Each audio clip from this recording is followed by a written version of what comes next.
আরিফ লাইব্রেরিতে বসে বই পড়ছিল। হঠাৎ তানহা এসে পাশে বসল। মুহূর্তেই তাদের চোখে চোখ পড়ল।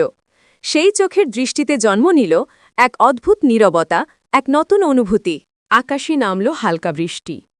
এক ছাতার নিচে পাশাপাশি হাঁটছিল আরিফ আর তানহা। কোনো কথা নয়, শুধু চোচের ভাষা।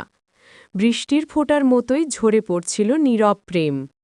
সূর্যাস্তের আলোয় হ্রদের পাশে বসে আরিফ বলল, তুমি জানো, তোমার সাথে কাটানো প্রতিটি মুহূর্ত আমার কাছে নতুন জীবনের মতো। তানহার চোখে ভেসে উঠল জল, কিন্তু ঠোঁট নীরব রইল।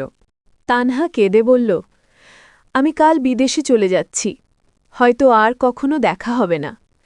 সে একটি খাম আরিফের হাতে দিয়ে ধীরে ধীরে চলে গেল। আরিফ দাঁড়িয়ে রইল নিশ্চুপ, ভাঙা হৃদয় নিয়ে। আস্তে আস্তে খাম খুলল আরিফ। চিঠিতে লেখা, যদি সত্যিই ভালোবাসো তবে দূরত্ব কোনোদিন আলাদা করতে পারবে না। সত্যিকারের প্রেম কখনো শেষ হয় না। চোখ ভিজে এলেও ঠোঁটে ফুটল আর এক টুকরো হাসি। পেছনে ডুবে যাচ্ছিল লাল সূর্য। শেষে শোনা গেল কণ্ঠস্বর, ভালোবাসা কখনো শেষ হয় না, এটা হৃদয়ে চিরকাল বেঁচে থাকে।